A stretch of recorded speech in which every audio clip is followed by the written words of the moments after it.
कहानी की शुरुआत में एक कपल ईग और मेरिन गार्डन में एक दूसरे के साथ वक्त बिता रहे होते हैं।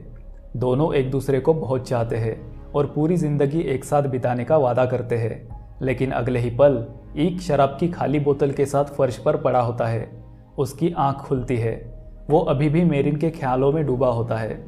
इसके बाद वो खिड़की से पर्दा हटाता है तो देखता है कि कई सारे लोग पोस्टर्स लेकर उसके घर के सामने खड़े होते हैं। उन पोस्टर्स पर गालियां लिखी होती है। पता चलता है कि कुछ दिन पहले किसी ने मेरिन की हत्या कर दी और लोगों को ये लग रहा है कि ये खून ईग ने किया है। ईग उन सबको नज़रअंदाज करके वहाँ से निकलकर अपने पेरेंट्स के घर जाता है। घर पर लंच करते वक्त पता चलता है कि ईग ने अपने करीबी दोस्त ली को ही अपने वकील के तौर पर हायर किया है। क्योंकि ली के पास अभी वकीली का उतना एक्सपीरियंस नहीं है, ईग के पिता उसे कोई महंगा वकील हायर करने के लिए कहते हैं। इसके लिए जो खर्च आएगा उसकी जिम्मेदारी वे खुद उठाने की बात करते हैं। पर ईग अपना केस ली की मदद से ही जीतना चाहता है क्योंकि ली को ईग के निर्दोष होने पर पूरा भरोसा है। आगे ईग की माँ उसे कहती है कि वो उनका बेटा है और उसने कुछ भी किया हो वे हमेशा उसके साथ रहेंगे। अपने पेरेंट्स को उसके निर्दोष होने पर भरोसा नहीं है, ये एहसास होते ही ईग नाराज होकर कमरे से बाहर चला जाता है। ईग का भाई टेरी उसे समझाने उसके पीछे जाता है। जब ईग और उसका भाई बातें कर रहे होते हैं तब ईग का वकील ली वहां आता है। ली उन्हें बताता है कि जिस लैब में मेरिन की बॉडी रखी थी उस लैब में किसी ने आग लगा दी और मेरिन की बॉडी के सारे सैंपल जलकर राख हो गए हैं। इस वजह से कोई डीएनए या ब्लड सैंपल की रिपोर्ट नहीं मिल पाई है। ये सुनते ही ईग निराश हो जाता है क्योंकि फॉरेंसिक रिपोर्ट ही वो एकमात्र जरिया था जो उसे निर्दोष साबित कर सकता था। इसके साथ ही ली उसे बताता है कि पुलिस के हाथ कोई गवाह लगा है जिसने ईग के खिलाफ गवाही दी है और पुलिस ने गवाह के बारे में सारी जानकारी गुप्त रखी हुई है। ये सुनकर ईग और ज़्यादा निराश होता है। इसके बाद ईग शराब पीने बार में जाता है, लेकिन बार का मालिक उस पर चल रहे केस की वजह से उसे शराब देने से इनकार करता है।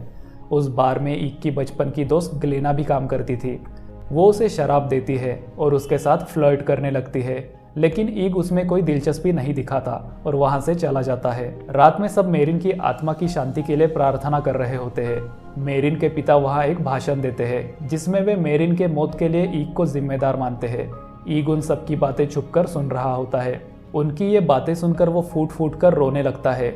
उन सब के वहां से जाने के बाद वो वहां जाता है और तोड़फोड़ मचाने लगता है।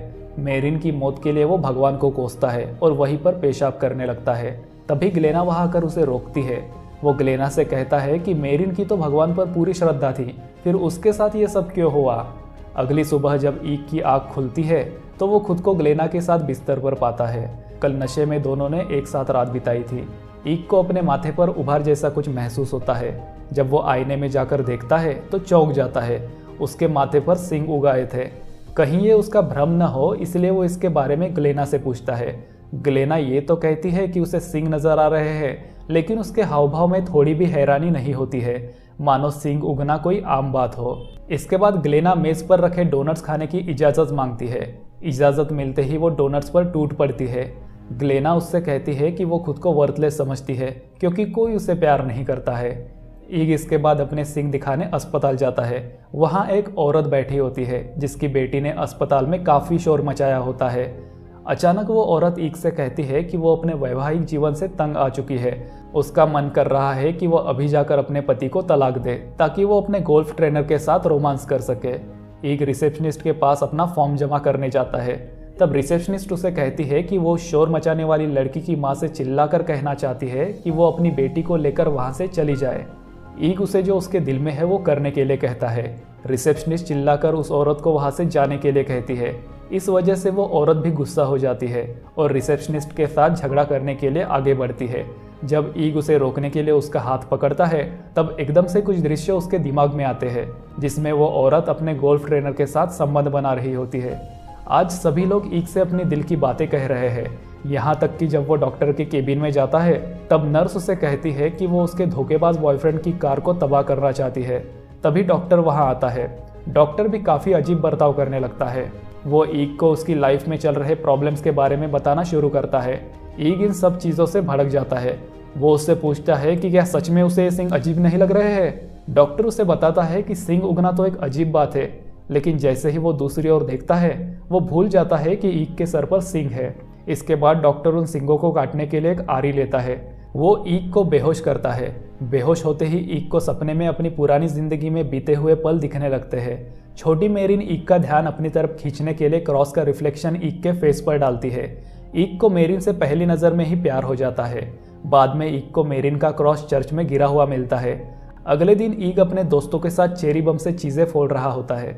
ये सारे बम उसके दोस्त एरिक के होते हैं। एरिक अपना आखिरी बम देने के लिए एक शर्त रखता है कि अगर किसी को चेरी बम चाहिए तो शॉपिंग कार्ट की मदद से बाहर की मशीन पर फिसलना होगा। ईग ये डेयर पूरा करने के लिए हामी भरता है। हालांकि वो डेयर पूरा करते वक्त ईग पानी में गिर जाता है और वहां रखे लकड़ियों की वजह से वो पानी के अंदर ही फंस जाता है। उस वक्त ली उसकी जान बचाता है। ईग मेरिन का टूटा हुआ क्रॉस ली को रिपेयर करने देता है। उस वक्त ली ईग से कहता है कि उसे भी मेरिन पसंद है और वो ही ये नेकलेस उसे देगा, लेकिन ईग उसे अपना चेरी बम देकर ऐसा ना करने के लिए मना लेता है। अगले दिन ईग मेरिन को नेकलेस देता है। मेरिन अपने नेकलेस को पाकर काफ़ी खुश हो जाती है। वे दोनों बातें कर ही रहे होते हैं कि तभी ईग का भाई उसके पास भागते हुए आता है और उसे बताता है कि उसने ली को जो चेरी बम दिया था वो उसके हाथों में ही फट गया। अस्पताल में पता चलता है कि उस बम की वजह से ली को अपनी 2 उंगलियां गंवानी पड़ी, लेकिन ली जैसे ही मेरिन को वहां देखता है वो अपने उंगलियों को खोने के गम को वही भुला देता है। अगले दिन ईग मेरिन को एक ट्री हाउस में लेकर जाता है। ईग मेरिन को उसका क्रॉस वापस देता है। तब मेरिन उसे बताती है कि उसने वो नेकलेस चर्च में जानबूझकर गिराया था ताकि ईग खुद उसे देने उसके पास आए। वो ईग को बताती है कि वो भी उसे चाहती है। इसके बाद वे दोनों एक दूसरे को किस करते हैं।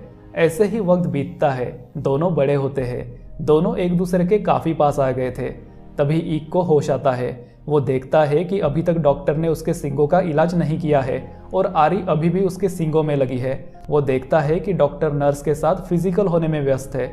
ये देखते ही ईग गुस्सा होकर वहां से चला जाता है। ईग चर्च के फादर से मिलने जाता है। ईग उनसे अपने इन सींगों की वजह पूछता है और उन्हें इसके लिए कोई प्रार्थना हो तो बताने के लिए कहता है, लेकिन फादर उससे कहते हैं कि ये उसने किए हुए जुर्म की सज़ा है और इसका कोई इलाज उनके पास नहीं है। सबकी तरफ फादर को भी यही लग रहा था कि मेरिन को ईग ने मारा है। बीच में उन सिंगों की शक्ति के कारण फादर के हाव भाव भी बदल रहे थे, लेकिन औरों की तरह सिंगों की शक्तियों का फादर पर कोई खास प्रभाव नहीं पड़ता है। इसके बाद ईग जाकर अपने वकील दोस्त ली से मिलता है, लेकिन हैरान करने वाली बात होती है कि ली को सिंग नज़र ही नहीं आते। शायद वे सिंह अच्छे लोगों को दिखाई नहीं देते। ये सोचकर ईग वहाँ से चला जाता है। जब वो अपने पेरेंट्स के घर जाता है तब उसकी माँ भी सिंगों के प्रभाव में आकर ईग से कहती है कि वो उसकी परेशानियों के बारे में सुनकर तंग आ गई है। वो चाहती है कि ईग हमेशा के लिए उनसे कहीं दूर चला जाए। इसके बाद वो अपने पिता के सामने जाता है। सिंगों के प्रभाव में उसके पिता उससे कहते हैं कि उसने मेरिन के साथ जो कुछ किया उस वजह से उन्हें भी काफ़ी ठेस पहुंची है, पर फिर भी क्योंकि वो उनका बेटा है उसे बचाने के लिए उन्होंने ही लैब में आग लगाई थी।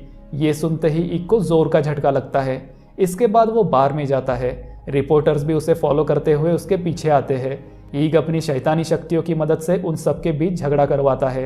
बार के अंदर जाने के बाद वो सबसे कहता है कि अगर किसी को भी मेरिन के असली कातिल के बारे में कुछ भी पता है तो वो बता दे। वहाँ बैठा एक आदमी ईग को बताता है कि आखिरी बार ईग और मेरिन जिस रेस्टोरेंट में गए थे उस रेस्टोरेंट की वेट्रेस ने उसके बारे में झूठी गवाही दी थी और वो वेट्रेस ही पुलिस को मिला हुआ गवाह है। कार में बैठने के बाद ईग को उस दिन जो कुछ हुआ वो याद आता है। ईग उस दिन मेरिन को उस रेस्टोरेंट में शादी के लिए प्रपोज करने वाला था, लेकिन ईग के कुछ कहने से पहले ही मेरिन उससे ब्रेकअप की बात करती है। ये सुनते ही ईग गुस्से से पागल हो जाता है, क्योंकि उन्होंने इससे पहले कई बार एक दूसरे से शादी के वादे किए थे और आज एकदम से मेरिन ब्रेकअप की बात कर रही थी। मेरिन इतना कहकर टेबल से उठकर चली जाती है। ईग भी गुस्से में बार से बाहर चला जाता है। बार के बाहर उसका भाई टेरी शैंपेन की बोतल लेकर खड़ा होता है। हालांकि ईग उसे सब खत्म हो गया ये कहकर वहां से चला जाता है। अगली सुबह एक सुनसान जगह ईग की कार खड़ी होती है। तभी 2 पुलिस वाले कार के पास आते हैं और ईग को नींद से उठाते हैं। उन पुलिस वालों में से एक पुलिस वाला ईग का बचपन का दोस्त एरिक होता है। एरिक उससे पूछता है कि आखिरी बार उसकी मेरिन से मुलाकात कब हुई थी। ईग डरते हुए उससे पूछता है कि मेरिन को कुछ हुआ है क्या। उसके इस सवाल से पुलिस वालों को उस पर शक होता है। इसके बाद एरिक प्रेजेंट मोमेंट में आता है। वो उस रेस्टोरेंट में जाता है जहां उसने मेरिन को प्रपोज किया था। वो उस वेट्रेस से मिलने उस रेस्टोरेंट आया था जिसने उसके खिलाफ पुलिस को गवाही दी थी। जब वो वेट्रेस को इसके बारे में पूछता है तो वो सब उगल देती है। वो कहती है कि उसे फेमस होकर टेलीविजन पर आना था, इसी वजह से उसने पुलिस को झूठी गवाही दी थी। ईग रेस्टोरेंट से सीधे अपने भाई से मिलने जाता है। ईग के सिंगों का असर टेरी पर भी होता है। उसके मुंह से निकल जाता है कि उस दिन ईग के जाने के बाद उसी ने मेरिन को लिफ्ट दी थी। ये सुनते ही ईग गुस्से से पागल हो जाता है, क्योंकि अभी तक टेरी ने इस बात का जिक्र तक नहीं किया था। वो टेरी से उस दिन जो कुछ हुआ वो सब उगलवाता है। टेरी उसे बताता है कि उस दिन जब टेरी और मेरिन कार से जा रहे थे तब रास्ते में टेरी ने उसके साथ फ्लर्ट करने की कोशिश की। इस वजह से परेशान होकर मेरिन ने बीच रास्ते में ही कार को रोकने के लिए कहा। वो कार से उतरकर जंगल की तरफ गई। टेरी ने उसे रोकने की कोशिश की पर वो रुकी नहीं। टेरी उसका इंतजार करने के लिए कार में ही रुका था, लेकिन सुबह जब उसकी आंख खुली तब उसने खुद को कार में अकेला पाया। कार की सीट पर खून लगा हुआ एक पत्थर था और उसके कपड़ों पर भी खून लगा हुआ था। वो तेजी से उस तरफ जाता है जिस तरफ मेरिन गई थी। वहां उसे मेरिन की लाश दिखाई देती है।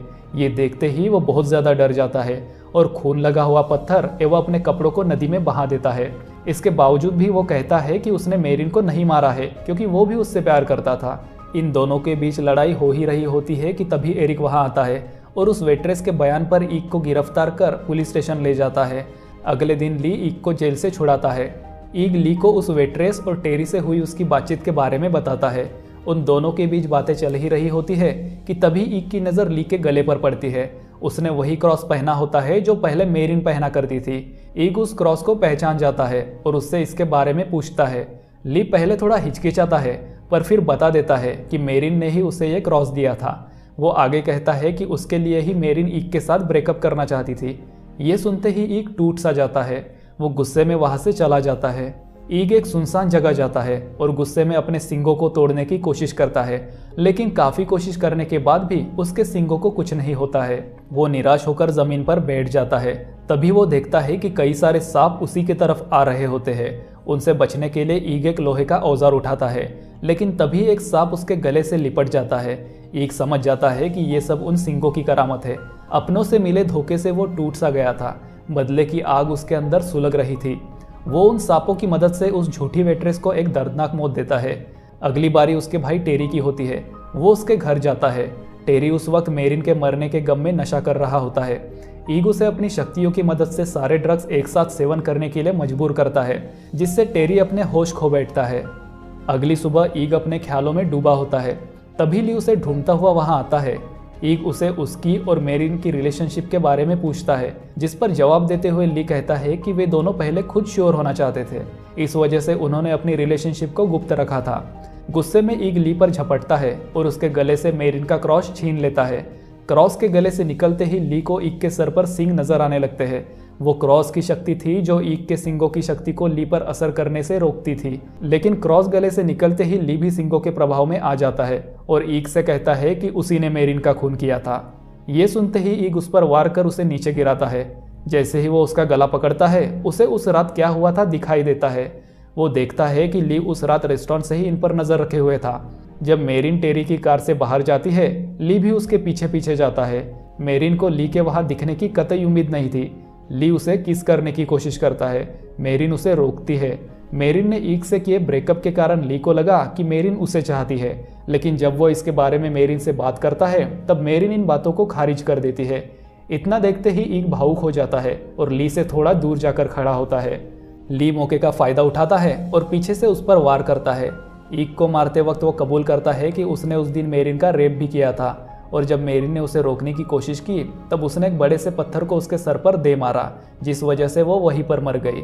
इसके बाद उसने वो पत्थर टेरी की कार में रखा ताकि खून का इल्जाम उस पर आए। ली के ईग पर वार करने की वजह से ईग अचेत हो जाता है। ली ईग को उसकी कार में बिठाता है और उसे आग लगाता है। हड़बड़ी में ईग कार चालू करता है, लेकिन कार सीधे पानी में जा गिरती है। इस घटना के बाद ली सबको बताता है कि ईग ने उसके सामने अपना जुर्म कबूल किया था और इसी वजह से उसने आत्महत्या की है। दूसरी ओर टेरी को उसके माता पिता ने ड्रग ओवरडोज की वजह से अस्पताल में भर्ती किया होता है। ईग के माता पिता अस्पताल में ये सब टीवी पर देख रहे होते हैं। पुलिस बताती है कि अभी तक ईग की लाश उन्हें नहीं मिली है। सींगों की शक्ति की वजह से ईग उस हादसे से बच जाता है। वो सीधा मेरिन के घर जाता है। वो मेरिन के पिता को बताता है कि उसे असली कातिल का पता चल चुका है। मेरिन के पिता उसे उसका नाम पूछते हैं ताकि वे उस कातिल को अपने हाथों से मार सके, लेकिन ईग उन्हें उसका नाम नहीं बताता है। इसके बाद मेरिन के पिता उसे घर के अंदर ले जाते हैं और ट्री हाउस में मौजूद एक सीक्रेट लॉकर की चाबी देते हैं, जहां मेरिन ने उसके लिए कुछ रखा था। ईग भी मेरिन का क्रॉस उसके पिता को देने की कोशिश करता है, लेकिन वे मना करते हैं और कहते हैं कि इसकी सबसे ज्यादा जरूरत ईग को है। वो क्रॉस पहनते ही ईग नॉर्मल हो जाता है, उसके सींग गायब हो जाते हैं और घाव भी भर जाते हैं। वो ट्री हाउस में जाकर उस लॉकर को खोलता है। उसमें मेरिन की लिखी हुई एक चिट्ठी होती है। मेरिन ने लिखा होता है कि वो उससे बहुत प्यार करती है, लेकिन वो एक लाइलाज बीमारी से त्रस्त है जो उसे अपनी माँ से मिली है। वो नहीं चाहती कि जिस प्रकार उसके पिता माँ के जाने की वजह से गम में रहते हैं वैसे ईग भी रहे। यही वजह है कि वो उससे ब्रेकअप करना चाहती थी। लेटर पढ़ते ही ईग रोने लगता है। अब सिर्फ ली को उसके किए की सज़ा देना बाकी था। इससे पहले वो अपने भाई से मिलने अस्पताल जाता है। वो उसे असली कातिल ली है ये बात बताता है। ली को उसकी सज़ा देने टेरी भी उसके साथ आने की बात करता है। इसके बाद वो ली के घर जाता है। सींगों की शक्तियों की वजह से ली उस दिन उन दोनों के बीच जो कुछ भी हुआ था वो भूल चुका होता है। ईग उसे अपने साथ चलने के लिए कहता है।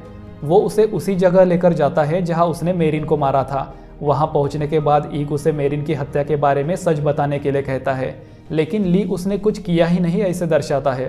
तभी पुलिस ऑफिसर एरिक और ईग का भाई टेरी भी वहां आता है। ली अपना गुनाह कबूल करता है, लेकिन मौका मिलते ही वो एरिक के हाथों से बंदूक छीन लेता है। इसी छीना झपटी में टेरी के पैरों में गोली लगती है और ली एरिक को मौत के घाट उतारता है। ये सब देखते ही ईग मेरिन का क्रॉस अपने गले से उतारता है। क्रॉस उतरते ही वो शैतान के रूप में बदल जाता है। ली उस पर गोली चलाता है, लेकिन गोलियों का ईग पर कोई असर नहीं होता है। ये देखते ही ली उससे माफी मांगने लगता है, लेकिन अगले ही पल वो ईग का फोर्क उठाता है और ईग के पेट पर एक के बाद एक वार करता है।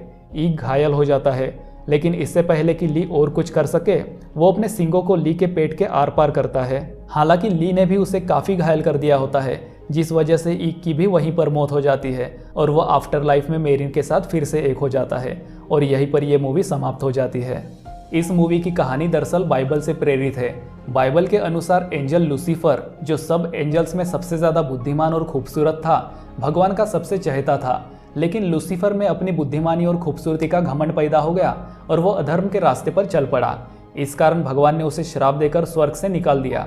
लूसीफर के पंख जल गए और वह धरती पर आ गिरा और इसके बाद वह शैतान बन गया।